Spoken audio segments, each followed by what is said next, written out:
Joining the tour today, and we're going to be taking a look at the newly renovated bungalows, or otherwise now known as the cottages, which we've gone through about half of them so far. And we're looking at cottages number 4 and 8 at this time, and this is just a view of the balcony. We changed the entrance from being in the middle, and so if you are familiar with the property, there used to be an entrance for 2 rooms in one of these bungalow housing structures, and now each bungalow, each room has their own entrance to the side and a little bit more privacy as well, because we split the balcony. So you don't necessarily have to talk to the neighbor if you don't want to, but you can of course go around if you would like. And moving into the room itself, these are brand new beds and frames and new design with the throw pillows and the standard pillows in the back there. And then you can also see the kitchenette unit that we renovated, and we'll get to in a second. Also, we added a working desk with a charging station, so you have USB and also Type-C there as well, right below the television. And that's for anybody who wants to get some work done, especially those work from home people. And this is a wider view of the room, and I just want to make note of the AC, because these used to be fan cooled rooms, and now we got rid of the louver windows, and so now it's completely sealed up, if you will, with, as far as the windows go, brand new windows. And also want to bring attention to the ceilings. So the ceilings used to be flat, and now we brought them up to an apex to give a little bit more room and make it feel a little bit more spacious, but still maintain the coziness. And also bringing some more attention to the far right corner of the kitchenette that we have, and we'll get to that in a second, and also the newly renovated bathroom. So we basically gutted this entire place. Even the floor tiles are brand new as well. And this is another angle of the bed, and just want to bring some attention to the LED bed frame, as well as the embedded nightstands and lamps, and another view of the kitchenette, I should say. And as you can see, it has basically all the utensils and tools that you might need to cook a meal. Included is a mini fridge there down on the left, and a hot plate, coffee maker, ice bucket, all the knives and utensils that you may need to feed a small family. Not necessarily Thanksgiving dinner, but you can definitely chef it up in there, especially if you're staying for an extended period of time. This might be a perfect type of accommodation for you. And that essentially is the kitchen. And now moving on to the bathroom. And as I mentioned before, like floor to ceiling, new floor tiles, new ceiling tiles. Got the LED frame around the mirror to give a little bit more lights. We changed out the square louver windows for the ship window, I guess you can call it. And we got the rainfall shower head and the glass frame shower door.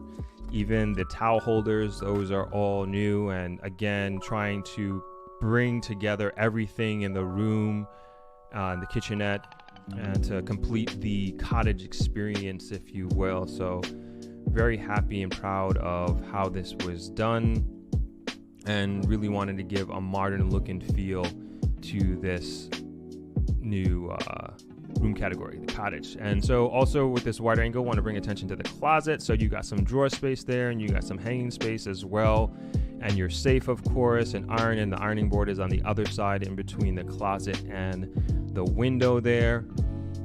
And yeah, another angle of the room, and also want to bring attention to that long standing mirror there, so full frame mirror.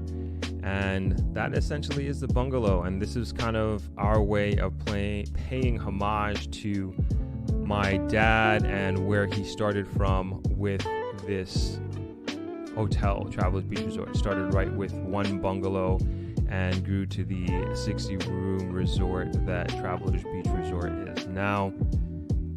Hello and welcome. If this is your first time visiting, a special welcome to you. We got a special feature today. We are doing a driving tour of Negril, Jamaica, particularly focusing on the West End. And this is a bit of a long video. It's about 40 minutes.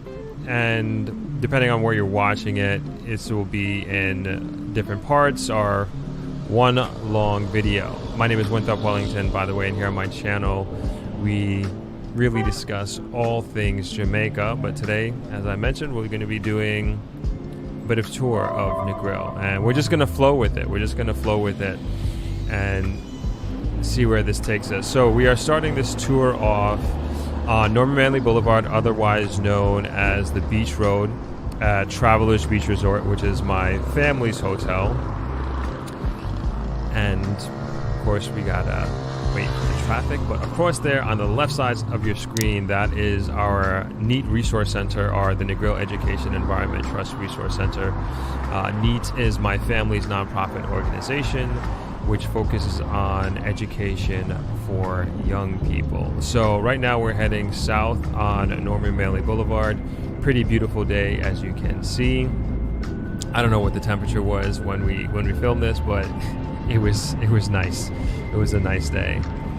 And so we're heading towards downtown Negril, and on your left is the shared user path. So that's running, walking, biking, and that goes for a little bit over 2 miles. To your right is the Negril Beach Park. It has a basketball court and the beach, of course, and just really open space. Unfortunately, it's closed right now. They have plans to do some refurbishing, and then we just passed the Negril Community Center, and then we're also passing the craft market on your right side, and this is the South Negril River and Bridge.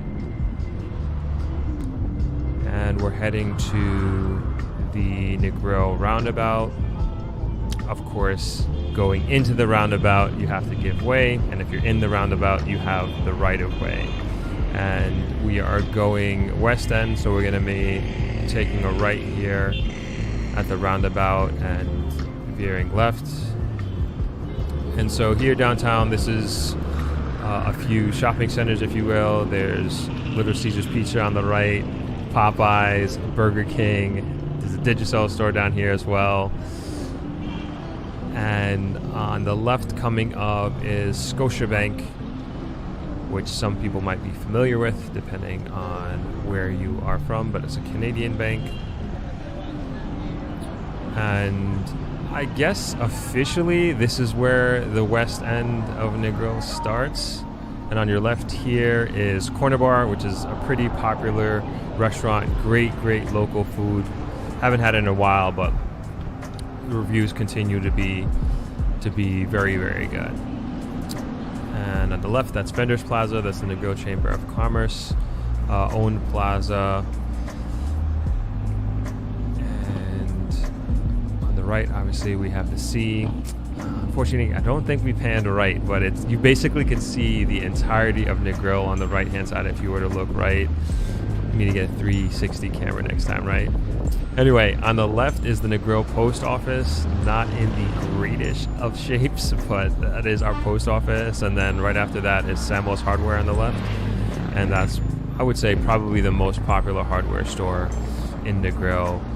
Mostly every business uses them. And then on the left, the green building, that's Quality Traders. That's where I do my grocery shopping. Been going there for years. And then we're coming up on the, I guess what used to be the High-Low Value Master NCB Plaza, but NCB and High-Low moved. So that's no longer there, and that place is being refurbished. And this is called Church Corner. As we move through the West End.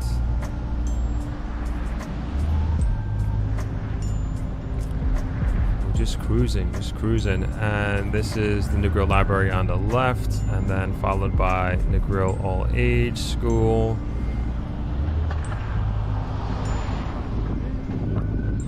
And then this is another hardware store on the left.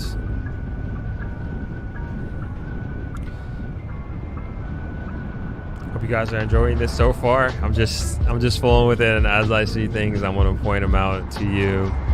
On the right is the Negril Yacht Club, which is for sale. Hopefully, should be doing a video on that hopefully sometime soon. Canoe bar is on the right. It's pretty much the only property on the west end that has a beach. Good food there. Haven't been there in a while either, but their food is pretty good.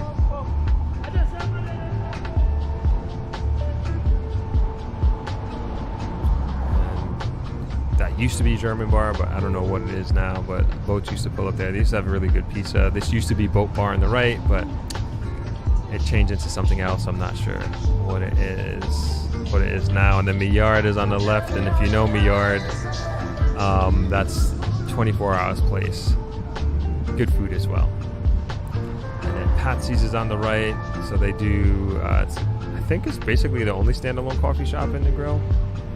And they do good pastries, good lunch. I did a live stream from there and also did a video with them as well for the channel, which was cool.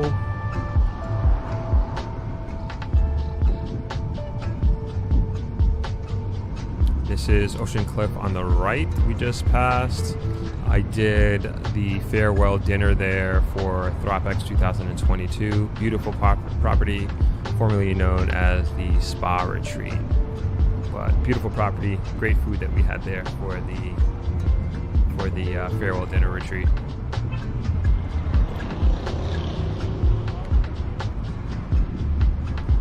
And here on the West End, like, it's a very different experience than the beach. As you can see, like, it's very, it's I wouldn't say secluded, maybe too strong of a word, but definitely when you're on the properties, it's a little bit more secluded and separated as compared to the beach, where there's just more traffic and no real, I guess, super separation between the properties. And really talking in terms of traversing. So to go from property to property here, you actually have to come out the property and walk along the roads here, whereas like the properties on the beach, you can either walk on the beach and go from property to property, or the road, if you will. And if you're across the street from the beach, then we have the shared user path, depending on where the property is. Now we are passing Samsara, which is friends of the family, another good small hotel in Negril.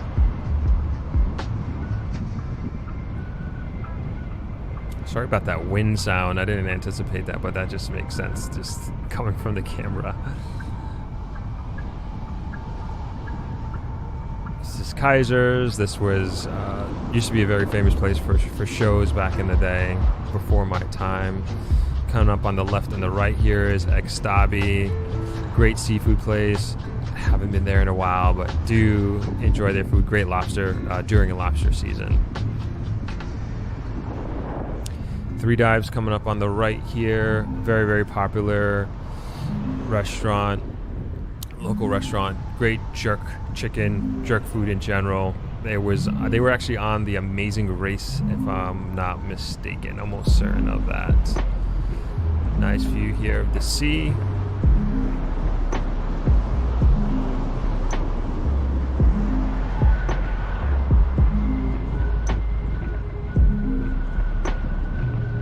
We're passing Pushcart on the right, which borders its sister property, Rock House, one of my favorite restaurants in Negril. They also have an award-winning spa, one of my favorite spas in Negril, as a matter of fact. And haven't been there in a while. When I say a while, like a few months, but I'm a regular customer there for sure. They do excellent job. Very technical, and I guess you can call me bougie when it comes to massages, but I know what I like and I know what I want, and they do a fantastic job there. That's Corosi's Cliff we just looked at. And as you can see, we're literally just riding the coast here. The only thing separating us from the coast is the property. So this is as close as we can get in a vehicle moving through the West End.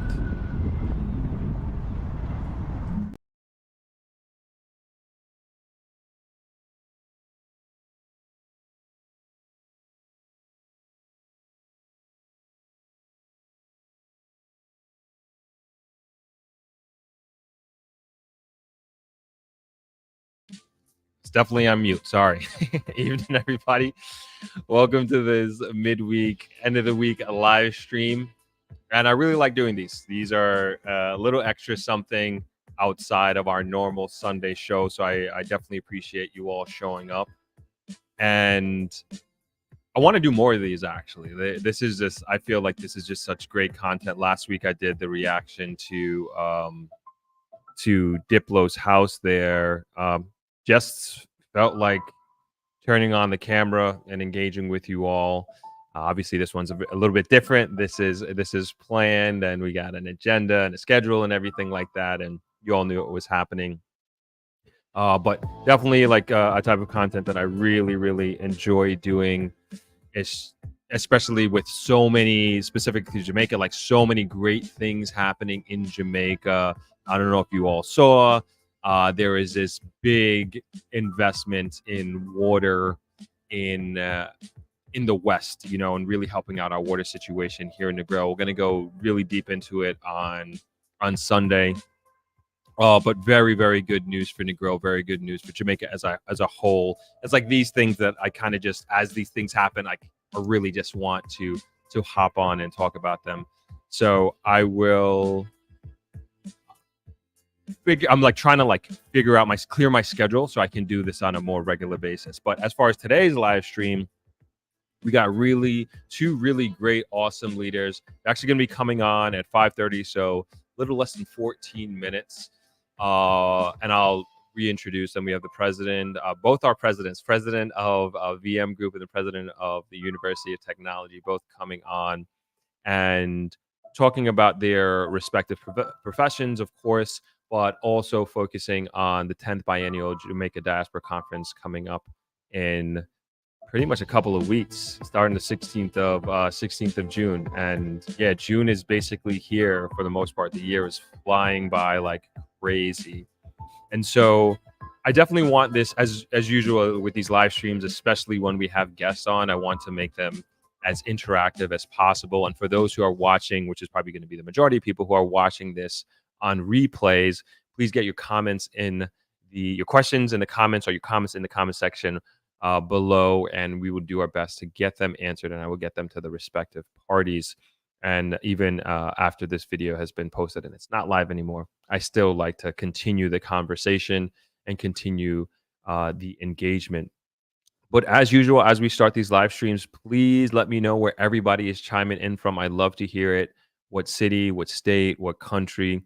I love connecting all of us, especially with the focus of being the diaspora and the diaspora conference. It's kind of good to know where everybody is tuning in from, even those who are watching on the replay. I think it's very, very, very important. Speaking of the diaspora conference, I've actually been to two. The last two that they had, they were in I believe they were, if my memory serves me correctly, I believe they were both in Kingston. If I think that's, maybe one's Kingston, one Montego Bay, I can't remember, but very, very good, you know. And the last one, I feel like I just started this channel. I just started doing the content of this nature, and I found it to be one, of course, the networking is amazing, as you can imagine, with a conference of this magnitude. The networking is just awesome. And then you also get like, you're very, I will say my takeaway from the first one that I went to, which I know that was in Kingston, at least I got, one of the biggest takeaways that I got from this is like really understanding the power of the diaspora and the power of their voice. And I think just the fact that the government is putting on this conference alone really shows and speaks to the importance, how valuable the Jamaican diaspora really is to Jamaica, the economy, all of the above. And so I felt that when I was there, in respect to questions that were being asked by people. I remember it was almost, I don't know what that room is called at the Kingston Convention Center, I think it is. It's downtown. The room is almost set up like the UN, and a lot of very, very direct questions. I also think that for people, and I met a few folks there who haven't been home in like home Jamaica in like 20 years, 10 years, and a long time. And it really gave them a sense of what is happening here on the ground.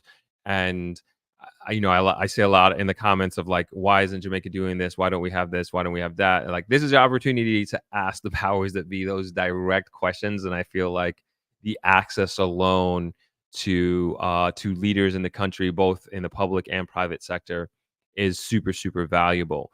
And so that is like one of the I always thought like one of the greatest, I would say, values or walkaways, takeaways from that conference is that access.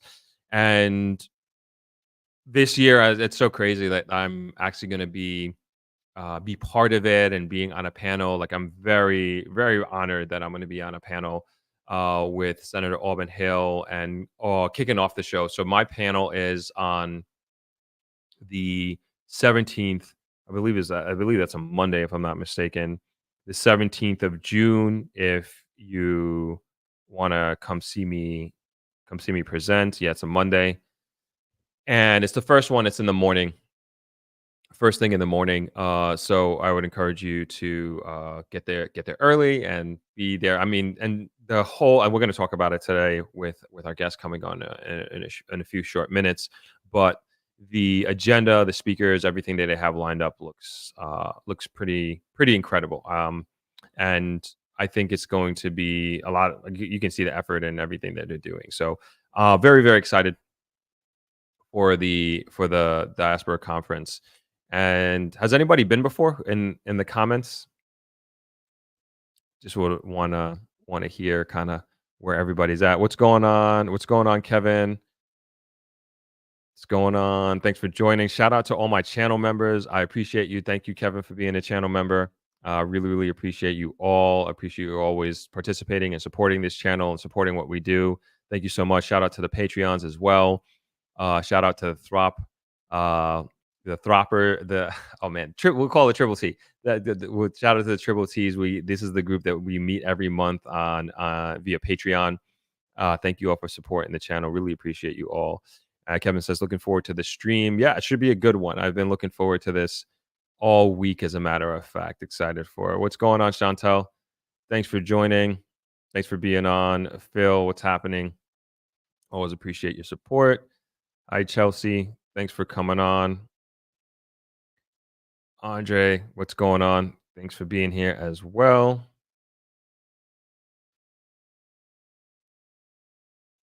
Peter V checking in from Brampton, Ontario. Good to have you. Canada in the building. Mark McCarthy, greetings, Throp and family, checking in from Brooklyn, New York. We will be at the conference to support you, sir. Appreciate it. Thank you so much. And looking forward to seeing you and the missus as well. Again, so nice to know that you're going to be there. Looking forward to it. Should be a good one. Jay Light says, continue the good work, Brother Throp. Thank you so much. I most certainly will. Synthwave, what's going on? Feel like I haven't seen you in a while, man. I hope you're doing well. Thanks for joining. Appreciate you. Yeah, there's like a lot of, as there continues to be a lot of great things happening in Jamaica coming down the pipeline. And we're going to talk about a lot of it on Sunday. And there continues to be like great opportunity. I know we talk a lot about real estate, but there continues to be a lot of great opportunity in real estate. And even Synthway says, been a minute, but I still watch your videos. Appreciate it. Thank you so much. But there's a lot of opportunities coming down the pipeline. And I hate to talk about rumors. I talk about them in the think tankers, the Throp think tankers meeting, just because it's a little bit more of a private group. I'm not trying to like trick you into joining it or anything like that, but I just don't like to talk about rumors on like this public platform. And when I say rumors, it's really like certain opportunities that are coming, and you just hear things and just kind of doing what I'm doing. Like you kind of hear about like this development or that development coming, or this person bought that land, but it's not public information, so I don't like to talk about it. Even the deal that was, I'm not sure if you're all aware, we did at Thropex, we did a real estate tour, which we do every year. And one of the properties on the real estate tour was Coral Seas Cliff here in Negril. And that day that we did the property tour around Negril, a lot of exclusive properties that weren't listed, and Coral Seas was one of those properties. And it was pouring torrential downpour in that day, and everybody, it didn't phase anybody. Everybody was game, everybody's down. Every property we went to, everybody got off the bus. We had umbrellas and everything like that. And one of the properties we visited was Coral Seas Cliffs. And it was, and I can speak openly about it now because it's public information. So it was going for 3 million US dollars. It was a hotel, 30 rooms on the cliff, beautiful, beautiful view. And mind you, you couldn't really appreciate the view because it was raining so much and it was cloudy, as you can imagine. But everybody there, or many of the people there, saw and had the vision beyond what the weather was, beyond what the state of the property was at that given time. Very well kept. It's a bit of a dated property for sure, but still maintained well. And there was a group of folks that had vision, and they came together and they said, "Hey, if 30 of us come together, put down $100,000 each, we can buy this property."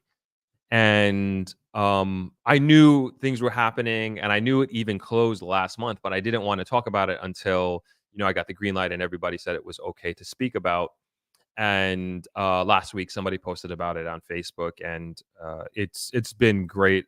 And we've sold many, like, through this channel, like many properties have been bought and sold through this channel and even at Thropex. But I think that was certainly the biggest commercial property that was sold through the platform. And then also it's just like through group.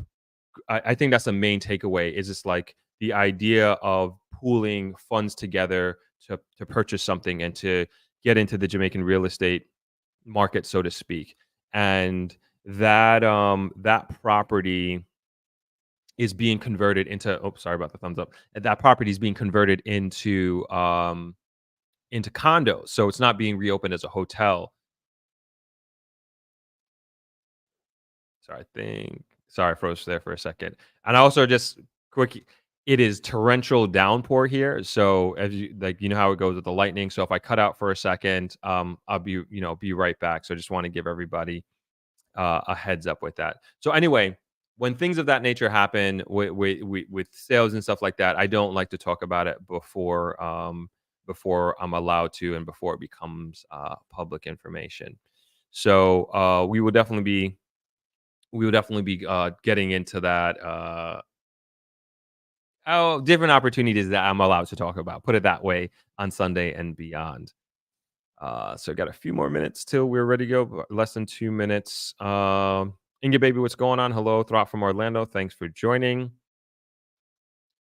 Clive Thompson says, I've attended the Jamaica Diaspora Conference twice in the UK. This was 10 years ago, but it feels like the change is really happening now for Jamaicans and the wider diaspora. Yes, I agree with that. And that's something that we're definitely going to talk about with our guests today is like I would say the great changes that are happening in Jamaica, and how I would say it's affecting the perception of the diaspora, and then also how they are contributing as well. And just talking about like the many different opportunities that are available and that I'm seeing. And I'm smiling because like I was in Montego Bay earlier today, and the visit was inspired by opportunities that are happening there, that is very, very exciting. Very, very, very exciting. So I'm excited to talk about all that today with our guest. And awesome to know that you were there 10 years ago and that this thing is still going strong. Yeah, I think this is a great initiative by the government. Another very, very important conference. And I know we just came off of so many conferences. We had the real estate conference a couple of weeks ago. We had the CHT, Caribbean Hotel and Tourism Association conference last week. And then Remax had their real estate conference as well before the national real estate conference, and then now we have the diaspora conference coming up in a little over 2 weeks. So a lot going on, a lot happening in Jamaica. It's just like the buzz is there, and it's very, very, very exciting times all around. And I think the opportunity to get educated, to do networking at these different conferences is, I think, is very, very important. And it really gives you, I don't know, it gives you a chance, right? It gives you an opportunity to kind of get in here. So I see we have our the first guest in one of our guests. Oh, hold on, I think my keyboard. I thought my keyboard died, which would not be good timing. But we have the first guest. So let me give a breakdown of the guests that we have coming on. And so, like I said earlier today, we have two presidents, two very, very important leaders. And we have Mr. Courtney Campbell, who is the group president and CEO of VM Group, and also the preparatory committee chairman of the 10th biennial Jamaica Diaspora Conference. And then we also have joining us Dr. Kevin Brown, who's the president of the University of Technology, UTech, and chairman of the Program and Content Subcommittee of the 10th Biennial Jamaica Diaspora Conference. And Mr. Campbell is here now. And welcome, sir. Thank you very much, Winthrop. How are you? Doing well, doing well. How are you doing? I'm great, and it's just such a privilege to be with you. You know, you've been doing a wonderful job through Tropics and sharing this rich information with Jamaicans all over the world. So it's a great pleasure and privilege to be with you. Thank you, thank you, thank you so much. And I know you have limited time with us, Sure. and I want to make sure we respect that. And I'm sure Dr. Brown will be joining us shortly. But you have a dual role here, pretty much.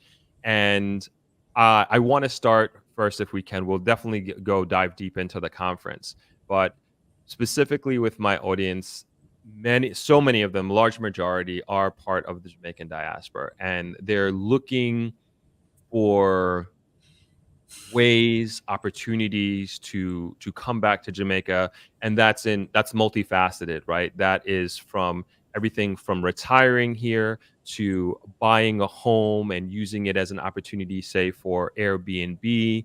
And I believe Victoria Mutual is one of the, sorry, VM Group is one of those institutions that are looked into to help facilitate those opportunities.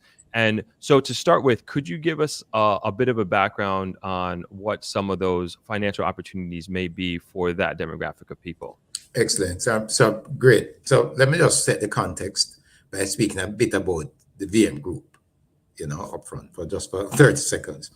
So we were established in 1878, November 1878. So November of this year will be 146 years old. Wow. And we started as a building society, primarily just offering residential mortgages, of course, savings. And, 40 years ago, we started to diversify into other financial services. So we now do investments and pensions and money transfer, property services, etc. I mentioned that because, in the early 80s, because so many of our members had migrated, especially to the UK, VM thought it was relevant and very important to establish overseas representative offices. So at one point, we had as many as 5 offices in the UK, right, alone. Now it's 3. We're in Brixton, Birmingham, Tottenham. We actually are changing our mode of delivery. So we're going to be closing some of those physical brick and mortar offices and serving those people more digitally with just going through just one office. We're also in New York and in Florida. And so we have, therefore, decades of experience serving the people in the diaspora. And so what are they looking for? Well, they're looking for a wide range of things. One, they wish to save in Jamaica. That's their way of continuing to identify with home, right? Just having a Jamaican savings account. It may be denominated in the foreign currency, with US, Canadian, or sterling, or in Jamaican dollars, but they want to have some savings home. Some people wish to then move beyond the savings to invest in real estate, right? And they have that for different purposes. Which, first of all, many plan to return home, like those who went initially to the UK. Those who went to the UK intended to return home after retirement. Some decided not to return home, but they would spend 3 or 4 months here, or some 6 months here, 6 months back home. Some don't have those plans, but their intention is to just have an investment property here that they would rent, and the rental would supplement their income. Some others want to have, especially the younger generation, we're finding, like the idea of a summer home, right? They may live in Canada or in the UK. They have friends who have holiday homes in Greece or in Spain or Italy, and they're saying that I have my holiday home in Jamaica, which is, exotic and special, and then they become the envy of their friends, right? And the options are great, and they invite their friends and family down. So there are those real estate opportunities and then in recent years, people are buying properties that have tourism potential. So they invest in villas, they invest in apartments, especially with the phenomenon of Airbnb that is becoming more and more popular. We are seeing those in our mortgage portfolio here at BM, those investment opportunities. So, it depends on the family situation, depends on the family objectives, and, the purpose for which people would invest in real estate in Jamaica. But the point is that, a significant portion of our mortgage book is mortgages granted to overseas Jamaicans. And as I said, the markets that dominate UK, Canada, United States. But we do have Jamaicans who are living in continental Europe and in Asia and the Middle East and so on, and they are also investing here, and Eastern Caribbean. But beyond that, many Jamaicans overseas are also investing in the stock market here. Remember that the stock market in Jamaica was rated as a top stock exchange in 2015 and again in 2018, I believe, right? In terms of the advance made in that year, top performance. So it's kind of has since COVID suffered some decline, but it's a good buying time for the smart money, right? If you make your selections wisely. So there are Jamaicans overseas who have continued to invest, and we will be at the Diaspora Conference. We'll be sharing more information on how people can invest in the stock market, how they can use it for their to their advantage for the growth of their businesses, how they can invest in real estate, and a wide range of investment opportunities. I think we'll speak about a bit more about that in this show. But that's the context. We're seeing people saving, investing, and investing in a wide range of asset classes. Okay, awesome. Thank you very much for that, Mr. Campbell. And now we have Dr. Kevin Brown, the president of UTech, who joined us. And he is also the chair of the program and content subcommittee for the 10th Biennial Jamaica Diaspora Conference. Welcome to the show, Dr. Brown. Thank you. Thanks for having me. Hi, Courtney. How are you? Hey, Kevin. Good to see you. Excellent. So if you would, could you give us an introduction of yourself? And then I definitely have a lot of questions for you as well. Okay. Well, first of all, I must say I am a fan of yours. So it's a pleasure to be on your show. I resided in the United Kingdom for over 2 decades. So I am one of Jamaica's newest returning residents. I Amazing. think I've been here now for 7, 8 months. Um, but I grew up in Jamaica. I was born here, spent half my life here, and in fact, I'm a past student of UTech. So shortly after completing my studies at UTech, I migrated to the UK to pursue further studies in engineering, not realizing that I would have stayed there for such a length of time. I thought I'd just finish my studies there and return home, but I guess life took over. And once I finished studying at the University of Nottingham with a PhD, I then went into academia there. And from academia, I moved into the aerospace industry, working for Rolls-Royce, designing large jet engines for a number of years before this opportunity came to return to UTech as the president, an institution that has given me so much. And so I'm hoping that I can now, apply all the experiences I've gained in the UK to transforming this university. So just a bit about UTech. So we are Jamaica's largest public university, Jamaica's national university. And we have a STEM focus program. And so we offer over 100 programs actually. And so our focus is to develop Jamaica's next workforce in terms of industrial engineers. And we also have a large business school. We have a large pharmacy and College of Science as well. And so our focus has been and continues to be on as a practitioner-based framework, and that's what UTech is known for. And we also have a heavy emphasis on cooperative education, which is to get our students into the world of work before they graduate.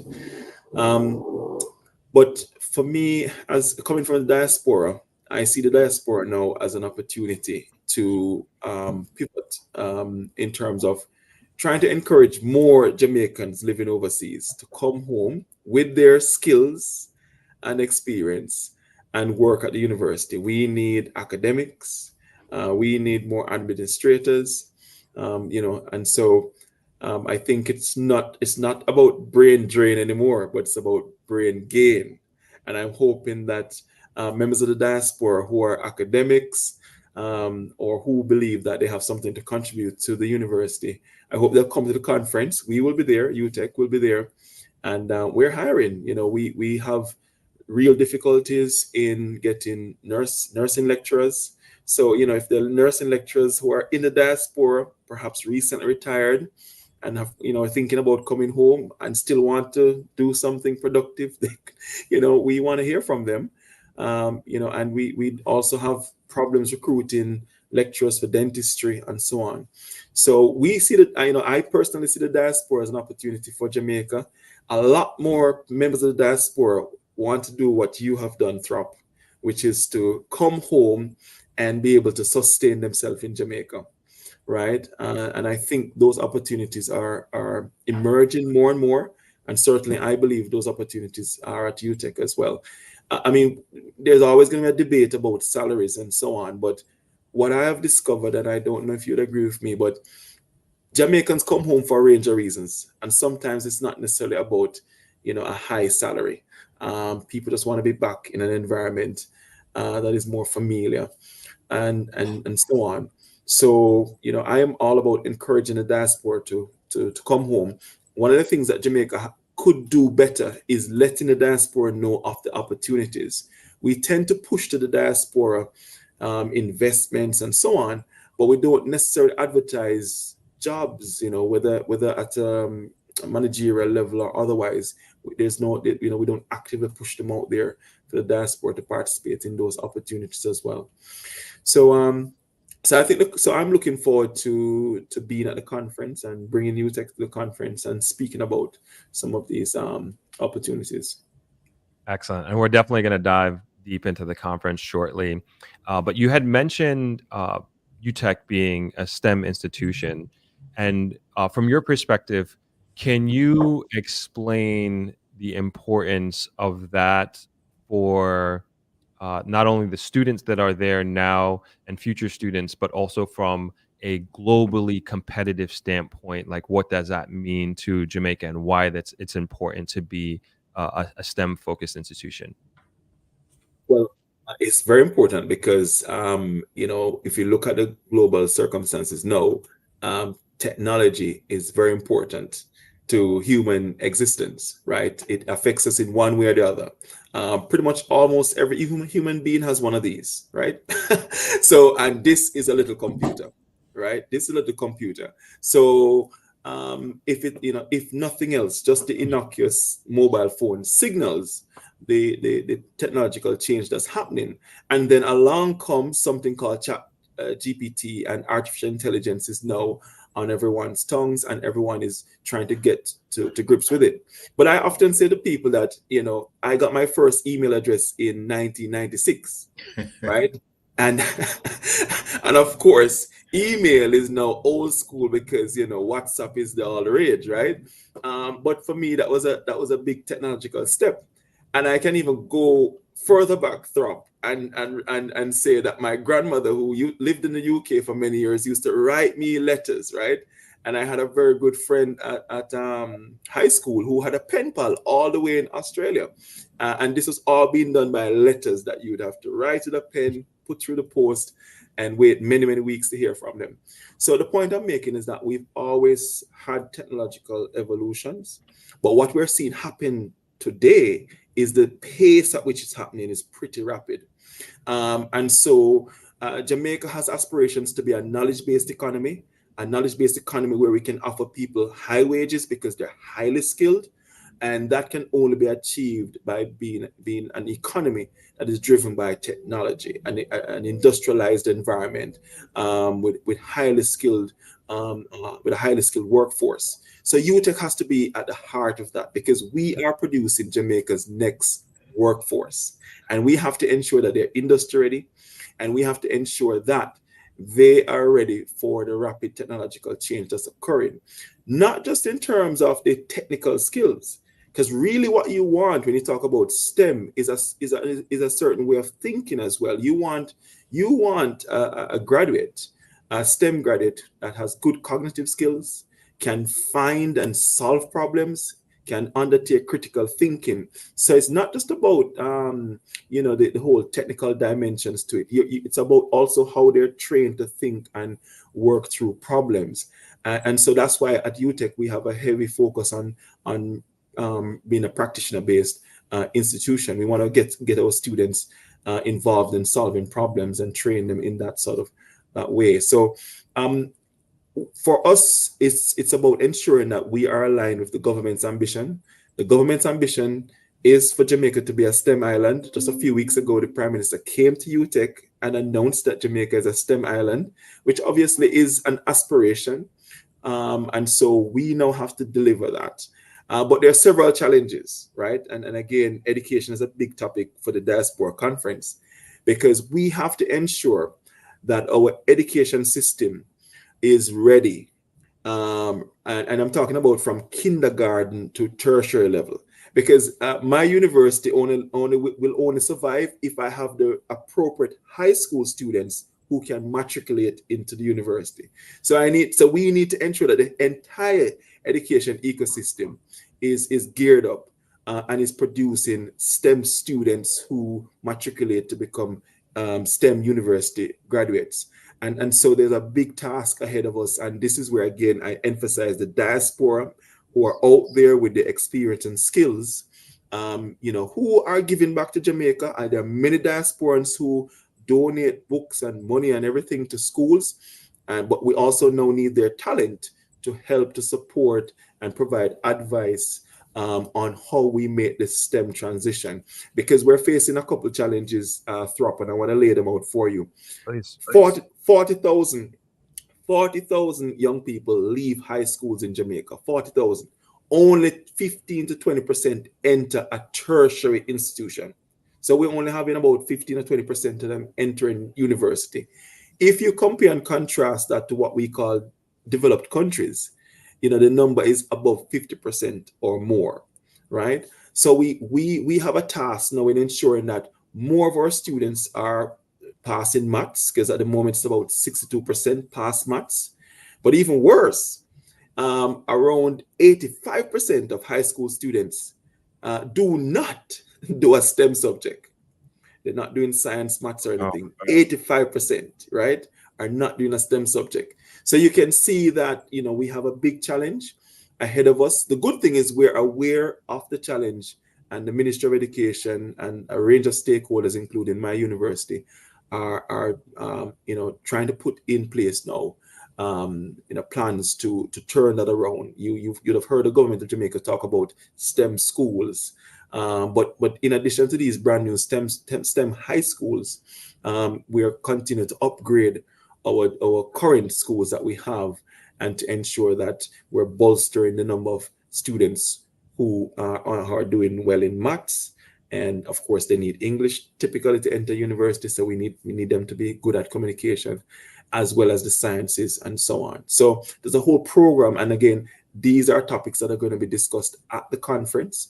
There's going to be a big plenary session on education with Marlon Lindsay, who's a member of the diaspora, right, doing some great work around STEM in Jamaica, even though he lives in the United States. He recently, through UTech, hosted the Future Ready Conference, which was an international STEM conference, looking at how we can prepare Jamaica's educators, the teachers, how we can get them ready to teach STEM in schools. So UTech is going to be pivotal to Jamaica's ambition to become a knowledge-based economy and a STEM-focused island. And what I would say, Throp, is, again, in terms of diaspora participation, for diasporans out there who have companies, have they thought about putting a branch of their company in Jamaica and employing Jamaicans? So I'm going to give you an example.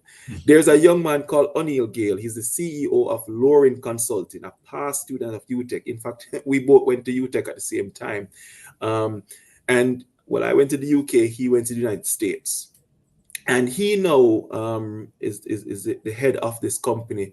There's a major company across the states delivering mechanical, electrical, and building works, covering a wide range of contracts and projects, right? And he recently decided to open an office right here in Jamaica, in Kingston, and he's employing engineering graduates from UTech and UWI. They don't have to leave Jamaica. They stay right here. They work for him. And when he gets these projects, which will involve designing buildings and all the rest of it, he sends the work to Jamaica. UTech and UWI graduates do the design work for him, and send it back to the States. So all the work is coming from the States. I mean, in fact, what he wants to do now is to actually see if he could, open up his services to Jamaica, right? But all the work is currently coming from the States. But the good thing is, Throp, we're not losing the young people. Mm-hmm. They're able to work here. He pays them well, right? And they're able to work here. And in fact, when I talk to him and he tells me about recruiting in Jamaica, unfortunately, he's finding that, the students who are applying to his company sometimes are unemployed for lengthy periods. Mm-hmm. They can't find work in the specific engineering discipline that they studied at UTech or UWI. So he is becoming a lifeline. And I just wanted to give that example to other diasporans who have been successful in business and perhaps hasn't thought about, could I open an office in Jamaica and employ Jamaicans, right? Right. So because everybody knows about BPOs and call centers. These are not call center jobs. These are technical jobs being done at Loring Consulting in Jamaica. So that, to me, Throp, is the model.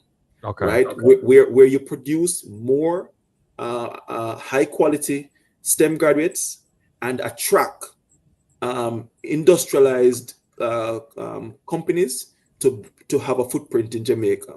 That's the pivot that we need to make. We're known for sun, sea, and sunshine. I agree. We now need to be known for high quality engineers, high quality technologies. And you know what? We are producing them, Throp. It's just that we haven't been telling the world about them. If I don't know where in the United States you lived, but I can tell you that it's graduates from UTech right here in Jamaica who migrate and are running the electrical power companies in Florida, running the electrical power companies in New York. You ask who are they employing?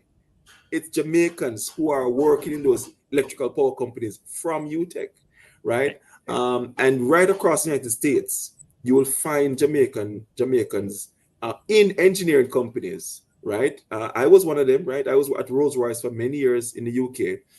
And so what we want to do is, well, two things: keep them here or bring them home, right? But we have to have the jobs for that to happen. So that is the future I see. That is the kind of pipeline, from UTech into high-tech jobs. And the opportunity.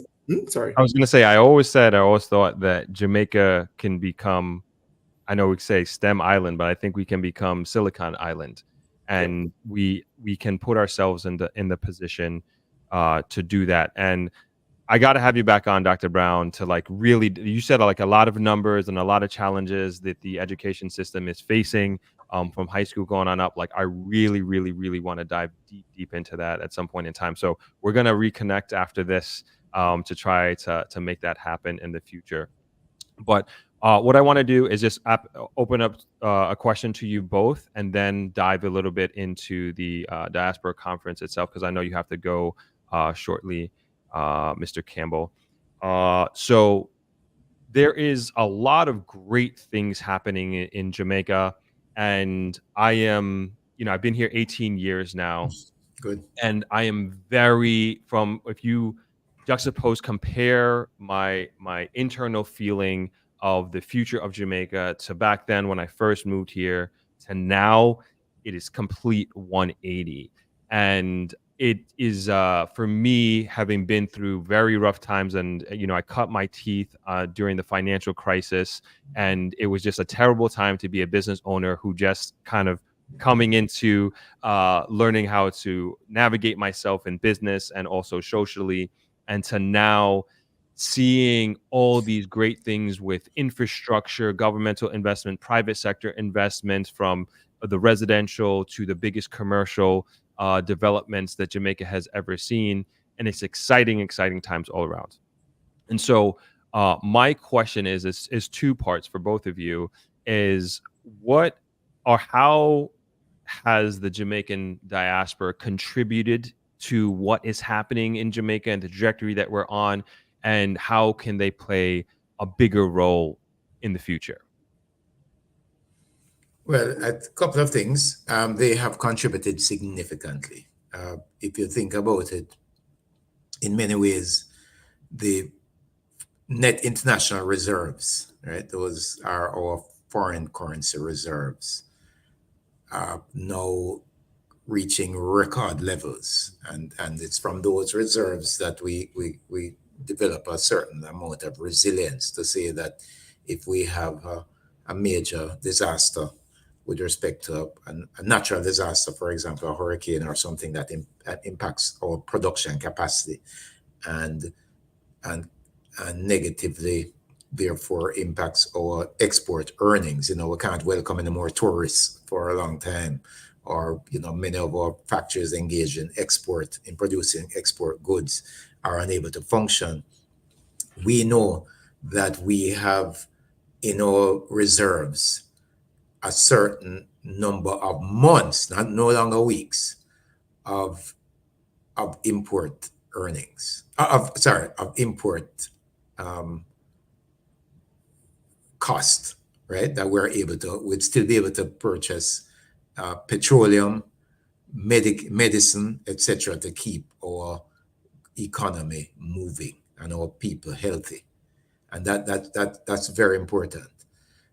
Now, the people in the diaspora have contributed to that because many of them are saving in Jamaica.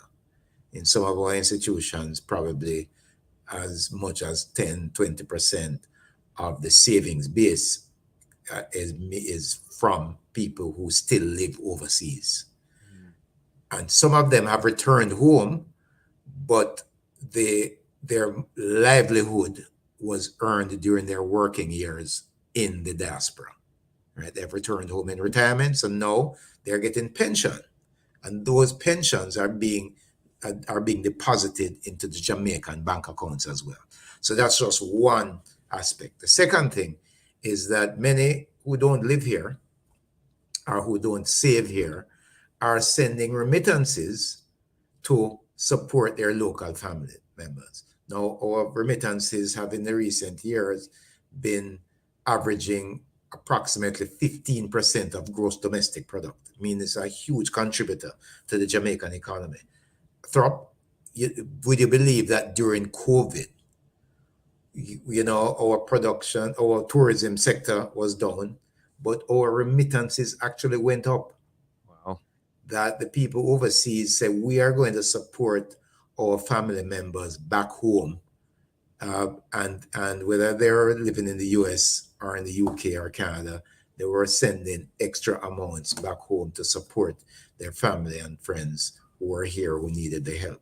So I just give those as two examples. And then the truth is that even our real estate developers, depending on the type of development they're putting together, they know that one key market to consider is a diaspora, and they're therefore they partner with us in VM to showcase these beautiful products that they have, as they've devised a scheme.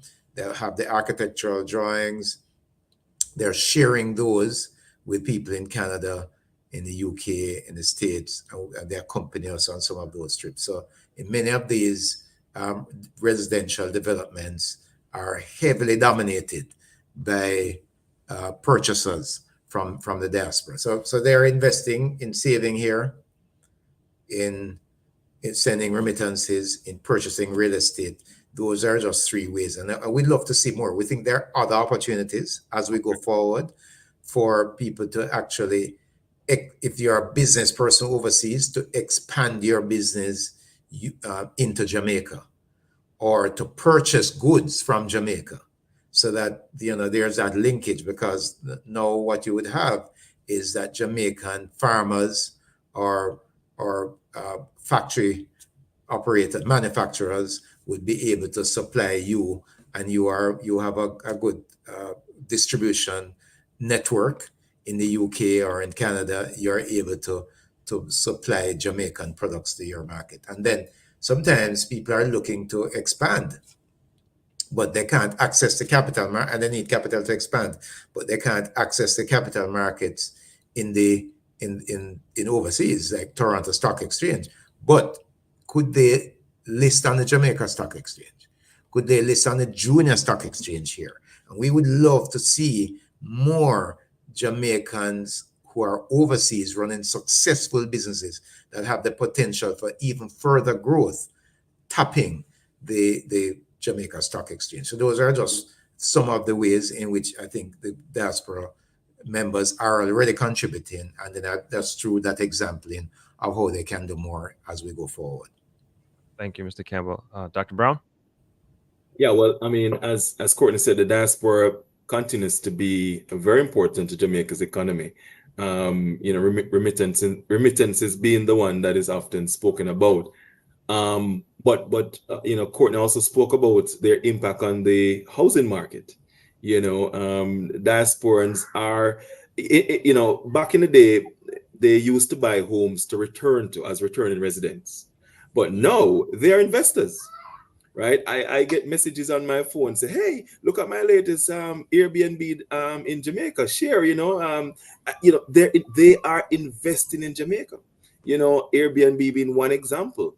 Some of them open businesses, right? So I think, when you think about the diaspora contribution to Jamaica and its economy in particular, they are involved in all aspects of it.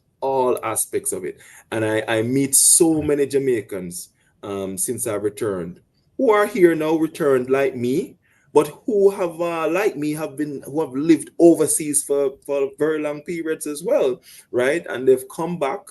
They're not coming back retired. That's the other shift that is happening. They're not coming back retired. They're coming back like me, in jobs, working in a range of institutions and companies. So, for example, the head of the Jamaica Bauxite Mining Company is a Brit. She's a Jamaican, right? Who still has a British accent, by the way, Courtney. Yes, I know her well. Donna Ho. Bright lady, yes, I know her well. Yeah. Donna, right. Donna still has a British accent, right? And Sydney Thwaites, the president of Jamaica Manufacturers Exporters Association, was telling me that he lived outside Jamaica for 40 years. Wow. Right? I didn't know that. Yeah, and he's back, has his own company, lubrication company, and he's here doing well, right? So, when you talk about the diaspora, Courtney, it's no longer about remittances. The diaspora is very involved now in all things Jamaica, right? And I think I'm just the most recent example, but they are very involved in Jamaica's economy. The philanthropic support that the diaspora gives to Jamaica is enormous. You look at what they're doing for schools. There's Angel Foundation in the UK, supported by VM Group, to build and supply computers to schools, right? And her project, Angel's project, is about going into schools and building IT suites. You talk about STEM, right? And without an IT suite, without computers in a school, then where are you going to get that aspect of STEM? And she's doing that, and she lives in the UK as a Jamaican. So there are many, many examples I could go through that highlight the contribution they make. But you asked a very important question about where should we go next. Well, here's the thing, right? The next generation, so these are Jamaicans born outside of Jamaica, have a different perspective on how they want to interact with Jamaica. They are not going to be the Jamaicans sending remittances to Jamaica, right? And I keep sending out my little warning because, we're getting comfortable remittances, but I'm telling you, my son, right, is not going to sit because he can't relate to it, right? And many of my friends who send remittances, who they live overseas, and the children are asking, why do you send money to Jamaica? Right? So the next generation of young people are not going to be sending home these millions and millions of remittances. And, so that's not to say that Jamaica won't continue to have remittances, but you will see a slow decline in the decades to come. It's not going to be immediate. But the mindset of young people is not remittances. Their engagement in Jamaica is going to be the opportunity to come here and invest and have business.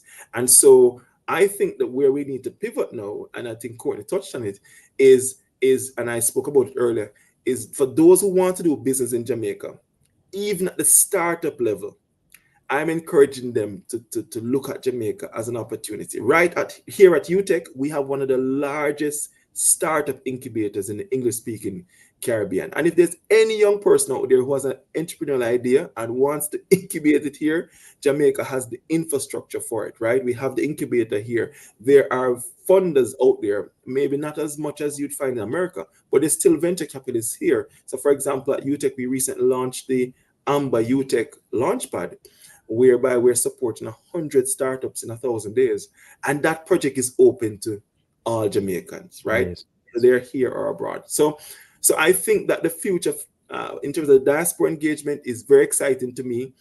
The risk throp is whether Jamaica will be able to really allow the diaspora to participate in terms of not just saying, well, we want your money and your economic support, but to say, well, we see you as Jamaicans, you don't live here, but you have a stake. And so the political agency is going to be the sticking point. Can the diaspora vote or not? Will the diaspora representation in parliament or not? In the Senate or not? Those are now the sticky points. That's now going to be the next level thing to say, okay, how do we really know fully incorporate the diaspora in Jamaica's economic and social development?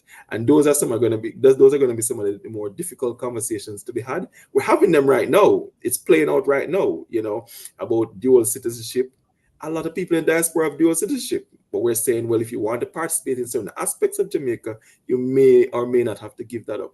Those are all things now that I think going forward will be topics that we will have to certainly discuss. But as Courtney said, the diaspora is involved. They are buying shares and stocks. The diaspora is participating fully in the stock market. The diaspora is fully participating in capital markets. So we are there. We are pretty much in terms of Jamaica making significant contributions. Amazing. Thank you. Great answers by both of you. Amazing answers. I want to hop into the Diaspora Conference itself. Right. And before both of you hopped on, I was just talking about my previous experience at the last 2 Diaspora Conferences and just how valuable they were to me. So for people who are going to be there, who are considering going, what can they expect from the conference in a couple weeks or so? All right, so I'm going to allow Kevin to share a lot of the details because he, we had the pleasure of having him chair the program committee. That's a very important team, thinking about all the topics that the diaspora would like to have discussed and that they'd like to have more information on. And because he spent so much time, because not only was he living there, he was a leader in the diaspora movement there in the UK. So he's a right person to chair this. But the one thing I'd want to emphasize is that the program has been designed with the theme in mind: United for Jamaica's Transformation, Fostering Peace, Productivity, and Youth Empowerment. So you're going to have lots of information about the whole matter of peace. The police commissioner will be there, the Minister of National Security will be able, the diasporans will be able to have one-on-one interaction with them. Productivity, we're going to have lots of discussion around investment. There's going to be a big focus on investment, how the diaspora can get involved in local entrepreneurial activity, or how they can expand their overseas businesses through local partnerships. Because we're saying that Jamaica is a vibrant location for business. We're already the venue for music, entertainment broadly, sport, and leisure, but we're also building globally competitive and innovative businesses here. Our financial sector is solid, well capitalized. We have a strong regulatory framework in place. The telecom sector is robust. We have modern airports and seaports. We have improving improving road infrastructure, and of course, it's a democratic country. You hear all the talk shows going. Everybody has an opinion in Jamaica, right? So with hardworking people, so it's a good place to invest. And we're saying that Jamaica is open for business. So at the conference, we will have JAMPRO, the support of JAMPRO. They will be our lead business facilitation partner. The Minister of Industry, Investment and Commerce, Senator Aubin Hill, will be there. JAMPRO's president, Mrs. Shalette Cox, will be there.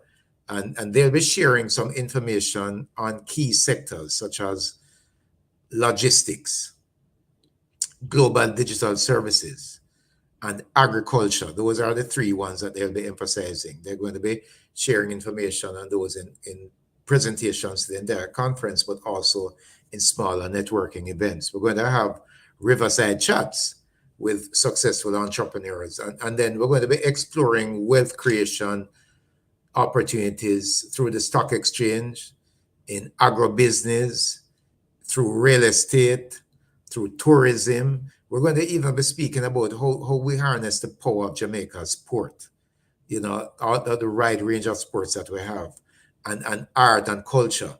All of those have great potential for commercial success. I'm going to be spending some time on that. And then beyond that, education and youth empowerment is an important topic that we're going to have to focus on, how we transform education in the digital age. And we think that our diasporans have some important thoughts to contribute to this discussion. How we unleash the potential of Jamaica's youth, both those who are here as well as those who were born and who are now being raised in the diaspora. So those are just some of the thoughts that that we wish to explore at the conference. Thank you. Dr. Brown, do you want to go a little bit more into some of the itinerary or the agenda? Absolutely. Well, first of all, let me just thank Renee and VM Group, because we couldn't have this conference without them, right? They've been major sponsors for many years, and Courtney is the chair this year. So I just want to start out with saying that this is a very good example of sort of public-private partnership that is delivering for Jamaica and the diaspora, because lots of private companies have come on board to work with the government to deliver this conference. And we have a very exciting program for this year's conference. This is the 10th biennial conference, right? So basically we've been going for 20 years. Every 2 years we have a conference. And the aim of these conferences, Throp, is to allow the diaspora to come together and discuss very key topics that are important, not just to the diaspora, but to Jamaica on a whole, right? So when you talk about the topics that we want to explore, we're talking about business and investment, and Courtney touched on that. We're talking about education, health, tourism, youth, and peace and security. These are all topics that everyone in the diaspora can relate to. Everybody in the diaspora is concerned about. And this forum allows you the unique opportunity to meet government ministers and heads of government departments and agencies. They're right there with you, right? Yeah, you can either speak to them during a plenary session, during the Q&A, or even just walking through the marketplace, because it's a very informal environment as well. So it is that unique opportunity that is given to the diaspora to have a voice, have a say, have some agency on a range of topics that matter to them. And we have curated a program that incorporates some major speakers, including yourself, Throp, right? so, Good shot. So you will be there, right? And yes. I'm really excited about that. So you're going to be in that session that looks at Jamaica open for business, because for those of your viewers and anyone who follows you and knows your story, you're a prime example of saying, yes, Jamaica is open for business, and you grab the opportunity, right? And 18 years later, you are still in Jamaica doing business, right? Along with the YouTube thing that you're doing here. So you're a prime example. And so we have invited you to sit on the same panel. You'll be there with Senator Honorable Aubin Hill, Minister of Industry and Investment and Commerce. He calls himself the business minister. And so you're going to be partaking in the first plenary session on Monday, looking at transforming investment and enterprise in Jamaica through diaspora engagement, right? Because we see the diaspora as integral to the vibrancy of Jamaica's business sector. And so we'll have you, Senator Aubin Hill, and some other panelists from a range of companies, including VM Group, Grace Kennedy, and the Jamaica National, discussing that important topic. But one of the key things that I wanted to achieve from this conference, Throp, was to ensure that the diaspora who will be traveling from far and wide to come to the conference will have a voice. So the first thing is that the conference is configured in a dialogue format, right? Meaning that we will have the panelists, no big presentations. The moderator will go straight into a Q&A with the panelists and the audience. Mm-hmm. So, there'll be lots of interactions, because if Jamaicans, Throp, they want to have their say, right? Yes. They'll listen to you for a while, but then they'll have an opinion and they want to share it, right? So we are making sure that the format of the conference facilitates that. So straight off the bat, once the moderator has done their introductions and they've, touched on a few salient points that they want to bring out, the audience will be allowed to jump straight in, and it will be that kind of dialogue, right? And we know that format works, because we had the Diaspora Conference in the UK, same format, very successful conference. And we know from feedback that the diaspora wants to engage in the conversation. They don't want to be spoken too. They want to be, it has to be reciprocal. So that is going to be the format of all the plenary sessions. And so the first plenary session is going to be on business on Monday morning. But I just want to back up a bit, because on the actual Sunday, we will be having events as well. There will be a Thanksgiving service at the Faith Temple Assemblies of God Church in Montego Bay. That's at 10 a.m. on the Sunday. And then in the evening at 6 p.m., we will be having the welcome reception, and Courtney and other legacy partners will be there sharing remarks, along with Senator the Honorable Kamina Johnson-Smith, who is the Minister of Foreign Affairs and Foreign Trade. So that's going to be the opening, the welcome reception, rather, that will be open to all conference attendees. But throughout that day, we will also be doing pre-conference registration. So that's on the Sunday. And then Monday, we get into the business of the conference. And following the first plenary session on business, we will then go into looking at succeeding at business in the diaspora.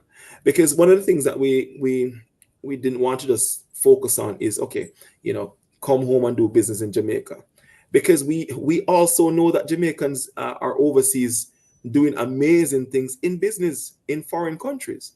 And so we wanted to highlight that opportunity as well. So there'll be a Riverside chat, and Riverside chats will be more kind of intimate one-to-one conversations. And for the first one, which looks at succeeding in business in the diaspora, we have Chef Wentford Patrick Simpson. He's the CEO and chief chef at BB King Blues Club and Grill, New York. And so he'll be talking about what does it take to run a successful business in the diaspora. And then we will have a session on the role of the Jamaican missions and diaspora communities in supporting and sustaining Jamaicans overseas. We have around 3 million Jamaicans estimated who live outside of Jamaica. So this is a mixture of Jamaicans born in the country who have left. So they're born in Jamaica and left, and then Jamaicans born overseas, and that combined is about 3 million people. And so in this session, moderated by Her Excellency Audrey Marks, Ambassador for Jamaica to the United States, she will be talking about how the Jamaican missions and consulates and so on support and sustain these communities. And they live all over the world, but the main populations are in America, Canada, and the UK. And then every lunch period for the 3 days of the conference, we will be having not just lunch, but there'll be something during the lunch period. So it's going to be a hectic agenda. I must warn anyone coming to the conference, make sure you're physically fit, because we are going to keep you busy every minute. So even during lunch, we are going to be giving you information, because the first lunch on Monday, we're going to have how you can, we're going to look at how you can access direct investment, capital markets. And so that session, which is sponsored by Blue Maho Holdings, will have Dr. Marlene Street Foster, Managing Director for the Jamaica Stock Exchange, along with Mr. David Mullins, who is the chair and CEO of Blue Maho Holdings, talking about how you can get involved in the capital market and explore opportunities to invest and to be involved in the junior markets of the Jamaica Stock Exchange and so on, right? So that's going to be happening during the lunch period as well, and then followed by another Riverside chat with Dr. Anthony Monroe, who is the president of the Borough of Manhattan Community College, New York. And he's going to be talking about, the work that they've been doing with Jamaicans who are studying at that institution. And, there'll be some giveaways as well. So I don't want to give away too much, but he's not going to only be talking only, but he has something to offer as well in terms of opportunities for Jamaicans to study. By the way, could I just interject, as you mentioned, the luncheon sponsorship by Blue Maho Capital, Kevin? That Sure. Blue Maho Capital, they are the first diaspora sponsor of the Diaspora Conference, diaspora-based sponsor of the Diaspora Conference. They're platinum sponsors, So congrats to David Mullings and his team.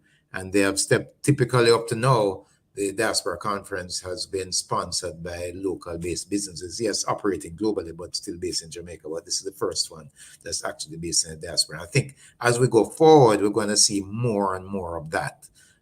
People who live and operate overseas getting involved in sponsoring this forum, because it's an important forum for integrating overseas and local Jamaicans. We're all one. We may live in different places, but we're one family. Yeah. So, sorry. No, Just had to make that introduction. and it's a very important one, Courtney, because you're right. We want to make this diaspora conference. Okay, fine. It's been held in Jamaica and it's been, organized by the government of Jamaica. But, we want to ensure that diaspora is participating and at all levels. So, well done to Bloomaho. And likewise, in the program, we have tried to get as many diaspora voices to participate in the discussion. Now, on the Monday, a topic that is of concern to a lot of Jamaicans in the diaspora is national security. And Jamaica has a new police commissioner. And if you come to the conference, you will meet him. There's going to be a Riverside chat with the new Jamaica Police Commissioner, Kevin Blake. And so he's going to be talking about his, rise through the ranks to become police commissioner. But more importantly, he's going to be sharing his vision on how Jamaica is going to get excellent at crime fighting, and we're going to have a safer, more secure country.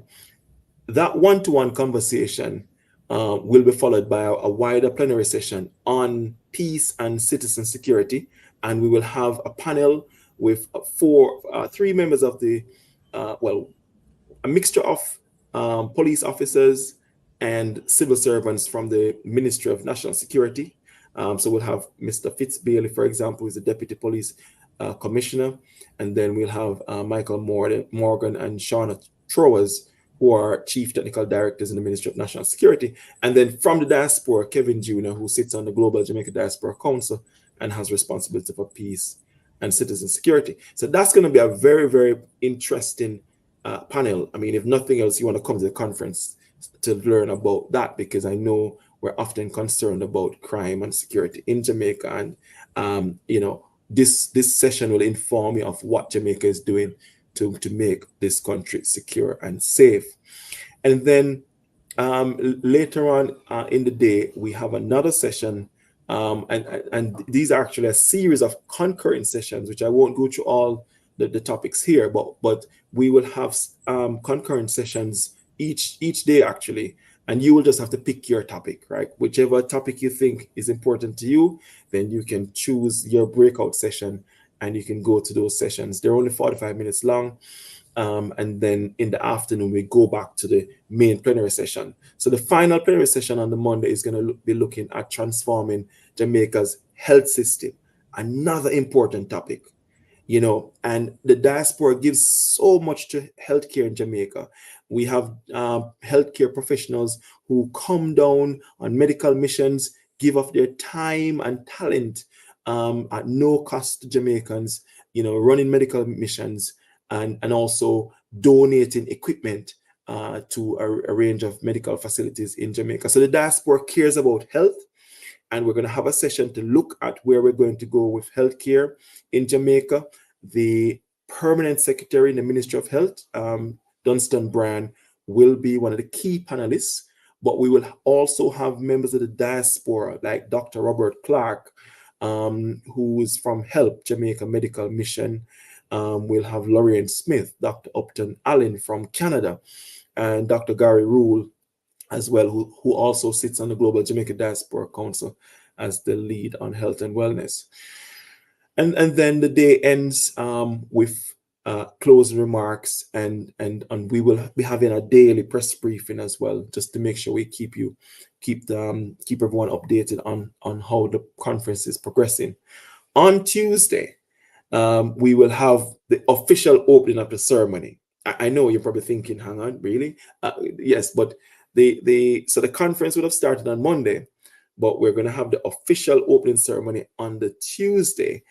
because that's when the Prime Minister of Jamaica, the Most Honorable Andrew Michael Holness, will be there. And he'll be giving a keynote speech as part of the opening ceremony. He'll be joined by Courtney and Minister Alonda Terrelong, Minister Kamina Johnson, and the leader of the opposition, Mark Golding, will also be there to bring remarks. But the keynote comes from the Prime Minister, and of course, that's a good opportunity for you to hear directly from him. And then we will have a plenary session on education. We're talking about how do we prepare Jamaica to become a STEM, or what people call a STEAM country. How do we ensure that the education system is ready for the digital age? And so we're expecting to be joined by the Minister of Education and Youth, Favour Williams, along with Marlon Lindsay, who's been doing some fantastic work around STEM. Marlon is actually from the diaspora, but doing lots of work in Jamaica on promoting STEM in schools. And he'll actually be giving a presentation on the launch of the virtual STEM Academy in Jamaica. And then we will have our breakout sessions as before. We will have more one-to-one Riverside chats, including one on Jamaican citizenship, right, and travel documents. Every Jamaican should make sure that they have a Jamaican passport, right? And so the CEO for PICA will be there to talk about that, as well as Dr. Sandra Colley-Duran will be launching the Jamaica Mentorship Academy. So that will be allowing members in the diaspora to mentor people in Jamaica. And then in the afternoon on Tuesday, you don't want to miss a very interesting discussion being led by Resworth Burchenson, who is the CEO for Victoria Mutual of VM Investments Limited and VM Wealth Management. And the topic is going to be on wealth creation through real estate, right? And that's going to be a breakout session. But that one, I think most of you will be interested in, because I know the diaspora is heavily involved in the property market in Jamaica. So that's going to be a very interesting panel discussion being led by Resworth Burchenson from VM. And then we'll have a plenary session on the young people. Very important.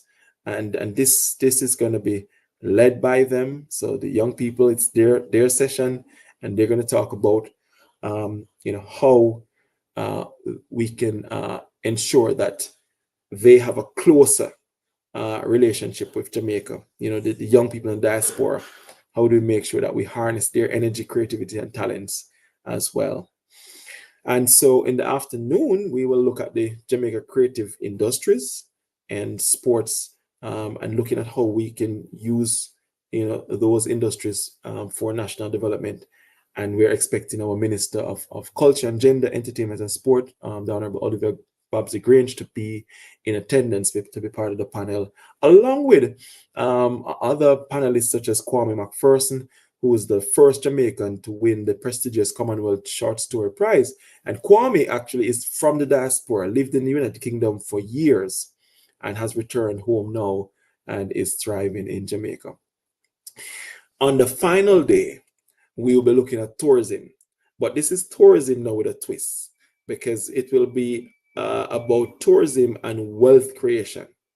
How can you become the next Throp? Yeah, right. Right. How can you become the next Throp, where you can use tourism and have your own business, right, and become an entrepreneur, right? And again, if you know Throp's story, that's essentially what's happened with him. So we want to talk about that.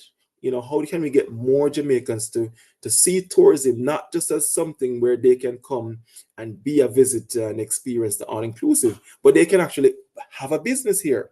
And a lot of people are using Airbnb as a sort of jump-off point, but there are other opportunities in the tourism industry for the diaspora to explore, right? And the Honorable Edmund Bartlett will be there on Wednesday, Minister of Tourism, and along with other panelists to talk about tourism and wealth creation, right?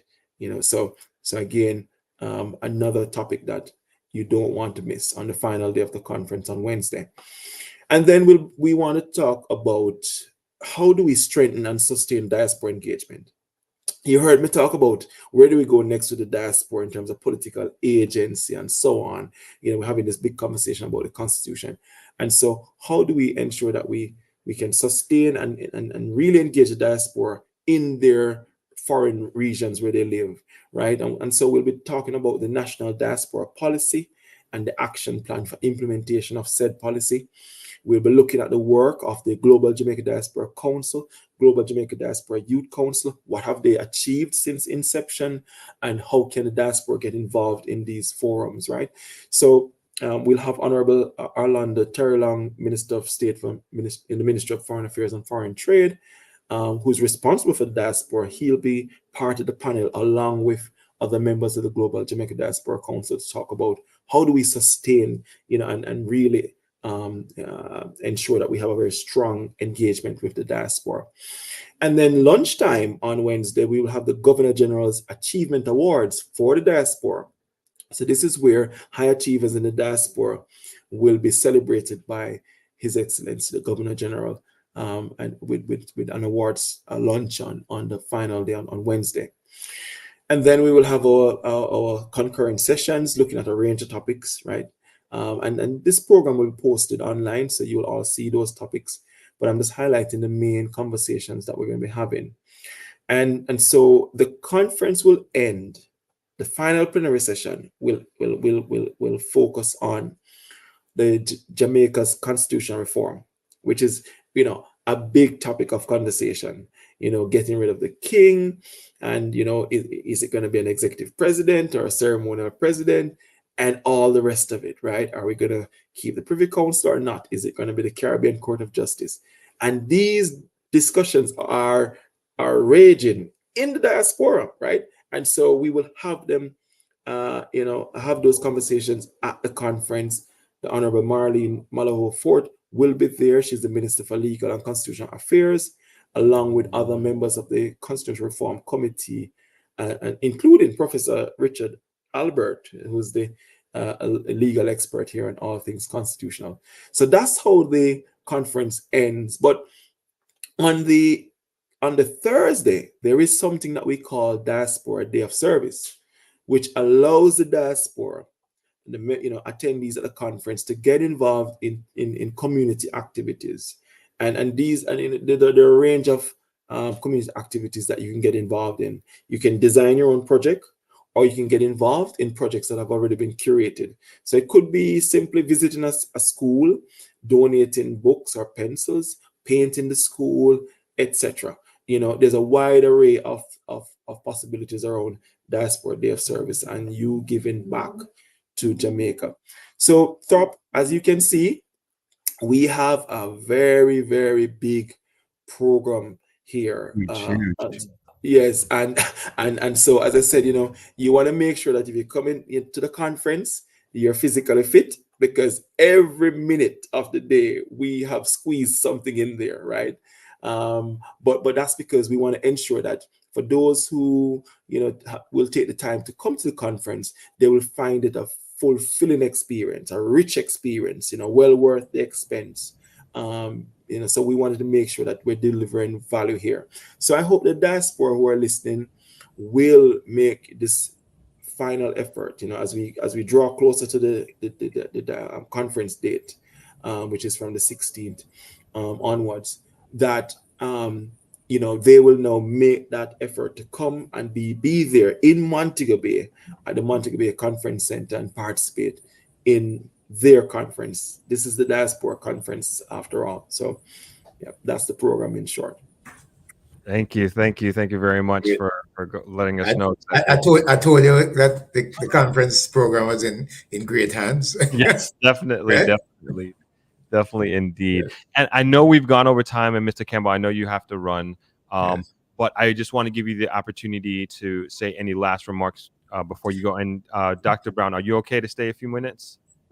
Okay. Yes, thank you very much, Thorpe. So here's what I'd want to do. Those who are listening, and you're either watching this live or you're watching a recorded version of it, please register. Go on to Eventbrite website, eventbrite.com, Just type in 10th Biennial Jamaica Diaspora Conference, register to attend the conference. We have, for those of you who are on now, that link has been posted in the chat. Please, we have special hotel discounted rates with some hotels. They're also listed on the website. We know that Iberia Star is one, and Ocean Springs and Trelawney is another, but they're listed there. And it's important that you be here. It's the conference agenda, as we have heard, is a rich agenda, but we have good entertainment. On the Monday evening, the VM group will be putting on a special package for you. Tuesday, the JN group will be putting on a special package. And I know that Grace Kennedy has a really very special treat in store for all conference attendees. Very exciting. The Governor General Achievement Awards, we're going to be celebrating some people who have contributed significantly to the diaspora over the years, nominated by diasporans, and that's a significant thing to look forward to. So we have the formal, official sessions with lots of business, but we also have rich entertainment. We have celebratory events. We have good networking opportunities. You need to be here. The only thing that's missing, that will be missing, is if you who are listening are not here. So please make the arrangements, be here. Thank you very much. This has been a wonderful program. Thank you, Throp, and thank you to Dr. Kevin Brown, who has had an excellent start at UTech. Thank you. Thank you very much, Mr. Campbell. I appreciate you. Okay. And thank you, Janet, for your kudos. Well received. Thanks. Janet says, Mr. Campbell, you are doing a fantastic job / service. There you go. Good. All the best. Thanks. All right. Take care. Okay. All right, Dr. Brown. Oh, so just have a couple of questions before we close out, and I appreciate you going a little bit longer. It's fine. No problem. So 2 questions. So we kind of talked about this, but I don't know if you could speak to this. I thought I would like to know what your guests think about the effort being made to interact with the Jamaican diaspora. What is the target, budget, and timeline? Okay, well, I mean, I think that the Jamaican government has been making significant strides in ensuring that there's a deeper, more meaningful engagement with the diaspora. And I think they acknowledge the benefit that the diaspora gives to Jamaica, and we've been exploring those benefits throughout this conversation. And so, not the engagement at this stage now is moving in the right direction in terms of making sure that we have some institutional framework to it. So, for example, we now have the Global Jamaica Diaspora Council, and that council has representatives from all the major regions where you have Jamaicans. And no longer is it just Canada, America, and the UK. This council has a European rep, has a Caribbean rep, has an Africa rep, has a Asia rep, and so on. So there is an acknowledgement by the government that Jamaicans are everywhere, and we have to make sure that they have a voice. The council also has members of the diaspora on there who are specialized in terms of the skill sets they offer, and so they cover topics like health and peace and security and so on, right? So that council is a really good forum and acts as a bridge between the government of Jamaica, the people of Jamaica, and the diaspora. And you have a youth replica of it, right? So you have the Global Jamaica Youth Council as well. So in addition to these councils, you have the national policy on for the diaspora, right? So that policy now sets out again how the government intends to engage with the diaspora, right? And that is a fully ratified document. And now where we are is the implementation plan, because the policy speaks to certain initiatives that should now emerge. And so there's an implementation plan that is being rolled out. And again, for those who will be attending the conference, they will learn more about this initiative. So, those are just examples whereby I am seeing Jamaica making an effort to ensure that we have a structured engagement approach with the diaspora. Of course, more could be done, and I know there'll be a continued debate around diaspora voting and representation at Parliament and all the rest of it. But I think that we're in a much better place as it stands, and we will continue to evolve over time. Now, the question was asked was also included: what is the target budget and timeline? I don't know what exactly they're asking in terms of. I don't know if that's a general engagement question or the diaspora conference. But if it is just the wider engagement approach, the target, to my mind, is to ensure that every Jamaican, wherever they are on the planet, have a connection to Jamaica, and that should be facilitated by the government of Jamaica, not only through the global councils, but also through the local consulates and embassies that Jamaica has in these various countries, right? So it's the target is to reach out to every Jamaican. The target is to protect every Jamaican, right? We don't want to leave any Jamaican behind. The budget is limited, I can tell you, because I was part of the Global Jamaica Diaspora Council until I stepped down, having moved back to Jamaica, right? And so I know from my interactions and many years of working with the Ministry of Foreign Affairs that government funding is limited. And you can see, for example, with the hosting of this diaspora conference, they have leaned heavily on funding from the private sector, right? So the budget isn't significant, but beyond the budget, I think there's still several initiatives that have been undertaken. So, for example, we will be launching at the conference what we're calling the JamDem online portal for the diaspora, right? And this was funded by the IOM, the United Nations International Organization for Migration. And they decided to fund this project, which will essentially allow Jamaica to have a global online portal for the diaspora, which will be packed with resources, right? So no longer do you have to jump from one ministry website to a government agent's website. It will all be there linked up, and it will also connect the diaspora with each other, right? But it will be a big online resource for the diaspora, and that was funded by an international body. So we will find the funding wherever we can, using friends and partners who have a shared vision with Jamaica. Timeline, I would say that Throp, we have been on this diaspora project in terms of this structured engagement from 2004 or just thereabouts, right? But I use 2004 as a marker because 2004 was the first time ever that the Jamaican government held a kind of diaspora conference of sorts in Jamaica. But I say of sorts because it became more of a consultation activity to say, okay, what does the diaspora want? How could we, evolve into having this formal engagement? So from 2004, is when we officially really started to see, okay, how do we build out this engagement model? And I would say that we have really matured, as I've said before. This is the 10th staging of the conference, and so we continue to develop. And so the timeline is a timeline, but I would say that, over the last 20 years, the engagement of the diaspora has been significant, and there's more to come. Excellent. Thank you for that.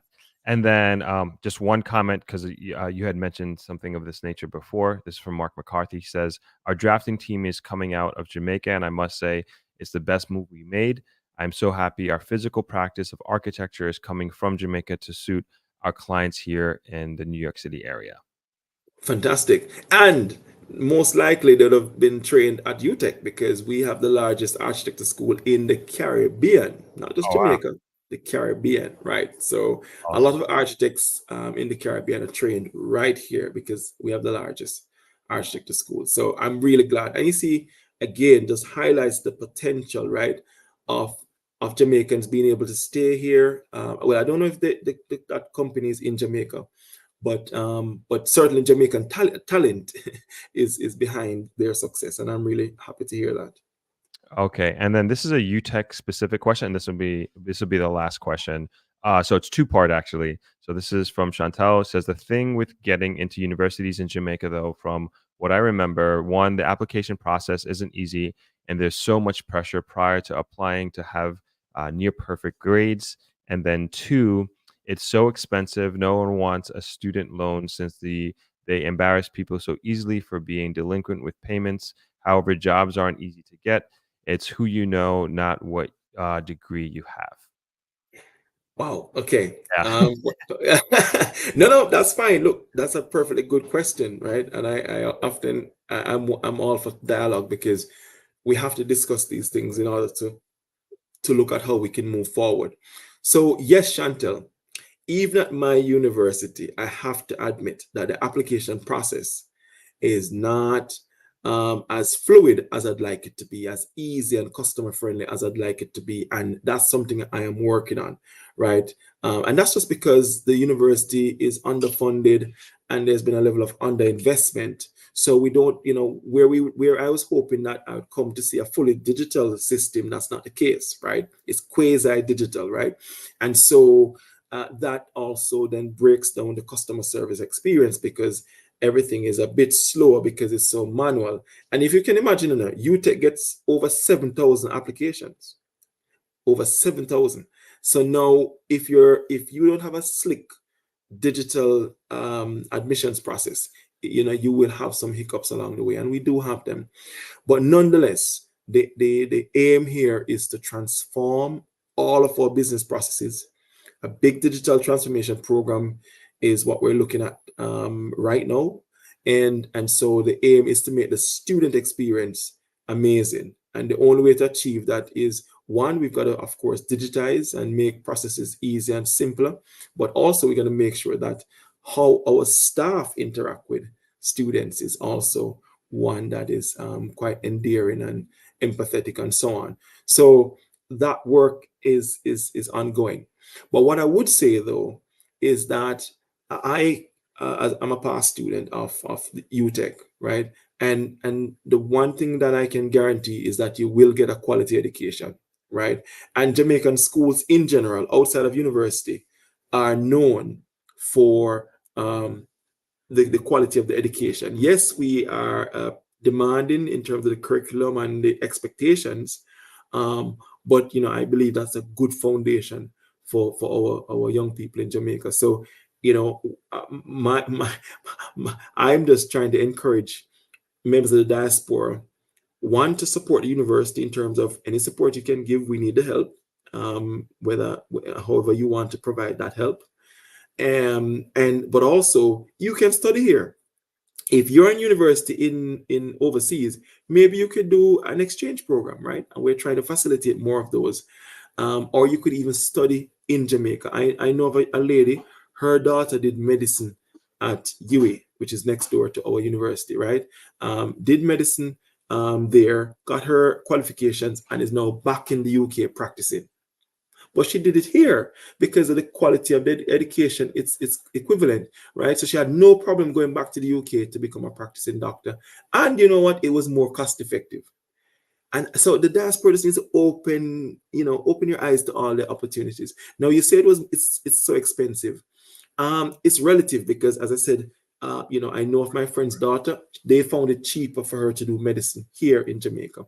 So it's relative. But for the local Jamaican, yes, no doubt about it. I mean, the average tuition fee at UTech is about just over on average 300,000 Jamaican dollars, 300,000.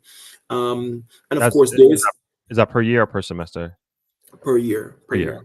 Yeah. So so looking at the sort of a full academic year, it's about 300,000 Jamaican dollars. And what the diaspora tends to do, is they give scholarships. I have a lot of scholarships. I think we have about $300 million worth of scholarships. Wow. And quite a few of them are from the diaspora, right? So people come and they pledge scholarships all the time, and that helps our students to attend our university. Now, she mentioned about student loan. Well, here's some good news. The government of Jamaica has removed the need for guarantors.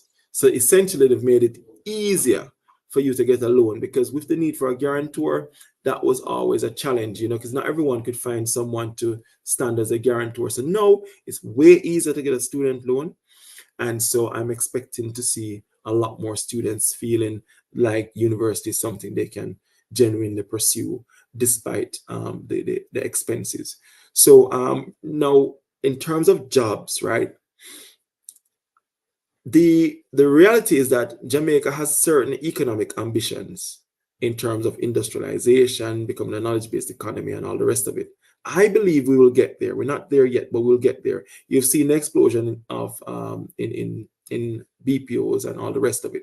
So Jamaica is kind of pivoting. It's not just tourism anymore. And one of the things that people forget is that we have a very strong financial services sector, right? We do have a tech sector as well.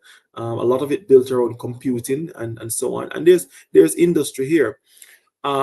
So we have some jobs, but clearly, I'm not going to, come on here and say we have jobs for everyone. There are still challenges in terms of the job market, even though statistically, right, we have very, very low unemployment, right? But what I do know, Throp, is that the statistics are not good around migration. So around 80% of Jamaicans who have a tertiary education, right, have a degree, etc., leave the country. 80%. 80%. Oh, wow. Yeah. So Wow. you have a lot of highly educated Jamaicans who leave, right? Now, oftentimes you hear about the nurses and the teachers. They're the poster child. They're the poster child for migration, right? We have a nursing school at UTech, and we know that we're producing nurses who will not stay for one reason or the other in the country. So you have a lot of brain drain, but at the same time, there's a brain gain happening, and I think that's what we need to talk about. I am not, the only one coming back to Jamaica. As I said, I meet many diasporans who are coming back. The brain gain is happening as well, but we do have a high level of migration. I believe that will always be a part of the Jamaican story. Jamaicans will always leave, but I think it's just ensuring that Jamaica has a balance where we keep some of the talent here, right? Keep some of the talent here, but those who feel the urge to leave, they can also go out and be ambassadors and shine for Jamaica as well. So we will have to find that balance. So Chantel, I hope I've answered your question. I hope I've given you the confidence to know that you can pursue tertiary education here. Yes, we still need to make our systems better, but the curriculum and the quality of our lecturers and faculty is pretty strong, and we produce really, really good graduates.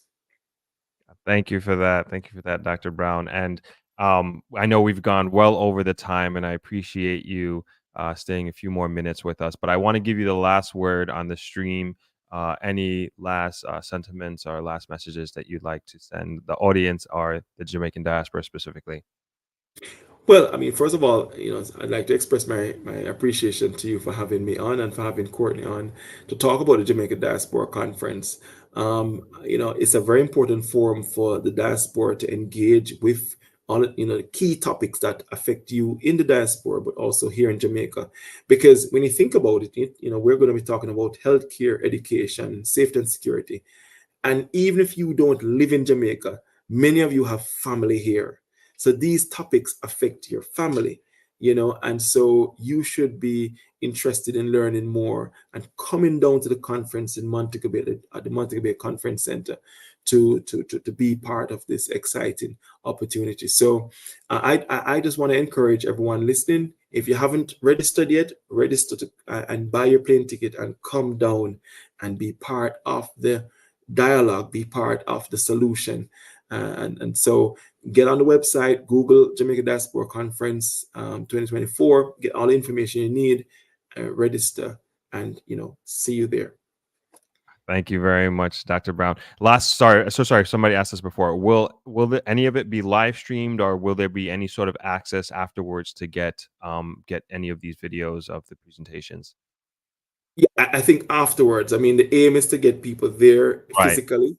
So, I think there'll be a limitation on how much live streaming. There might be some, but I'm not sure how much they will allow for, because really and truly we want people to be there physically, right? COVID's over now. We want to meet and greet each one, break bread together, and have robust conversation in person. But yes, certainly, maybe during certain aspects of the conference and afterwards, there might be some video footage of the conference. Okay, so make sure you're there, everybody.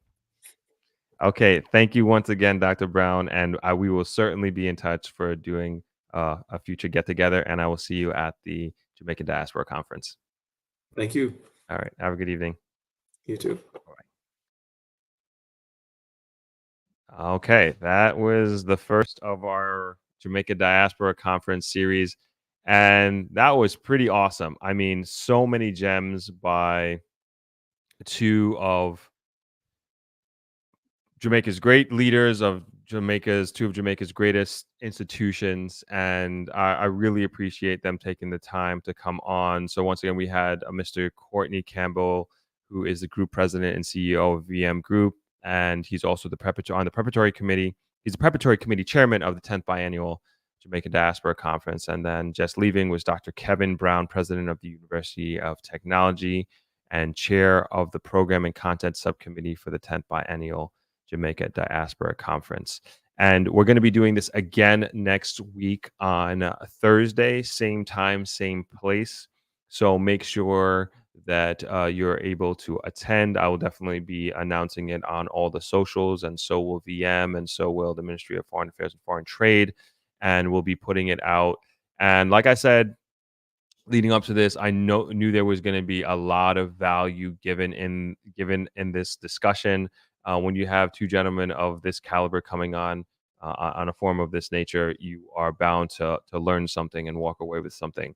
And I truly believe this conference gives us, the diaspora, Jamaican community, whether here or abroad, the opportunity to really shape the direction and have a voice of the direction that Jamaica is going in. And it is such, like, where we are as a country and like our history, like we are like at such a pivotal point. And I know the Prime Minister always talks about this being in the inception point that we're in. Even the constitutional reform, I know I don't talk a lot about it on my channel, but it's like we are living history, and I hope everybody is taking that seriously and understanding the magnitude of the time in history that we are living in as Jamaicans and as Jamaica itself as a country.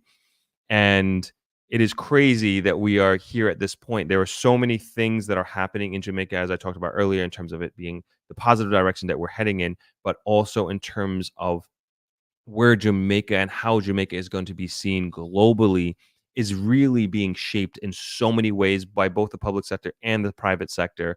And the Jamaica Diaspora Conference is such a great opportunity for you to literally be tangibly a part of that change and a part of the direction that the country goes in. And so, again, I think it's a great opportunity, and the networking, I don't want to understate that. The networking in these events and that this event is going to be phenomenal. The people who are going to go there, and you think about it, it's going to be, I think it's going to be a diverse set of mindsets, but the core is Jamaica. And the core is Jamaica and its future and how Jamaica is moving forward. So you're going to be interacting with those people. And I know it's going to be high quality people. And I'm talking about my own experience for the last 2 times that I went. It's really, really high quality people. And you never know who you're going to meet, what kind of business that they're in, or what kind of background, academic or otherwise, that they're in. And you never know what sort of serendipitous interaction and collaboration that it can be with the people that you'll meet at this conference. And like both the speakers said, it's an opportunity also to interact directly with many of the leaders of the country and different ministries, and also heads of some of the biggest companies in Jamaica will be there as well. And so I think it's a great opportunity again. And I hope that you, if you're able to make it, to really consider it. Take a look at the link that I posted in the comments there, and get more information and everything that Dr. Brown talked about in the in as far as what the itinerary is like. All the details are in that link, and you can check it out. And even if you can only make a day or two, I think it's well worth it. And like Dr. Brown said, I will be there on the 17th, opening up the conference on the first panel discussion, which I'm super excited about. So I would love to meet as many of you as possible. If you're going to be around, if you can make it, I would love to say hello, take a selfie, chop it up, have a discussion, whatever it is. I love meeting you all, and especially under these circumstances. And it's such a really important conference for this country.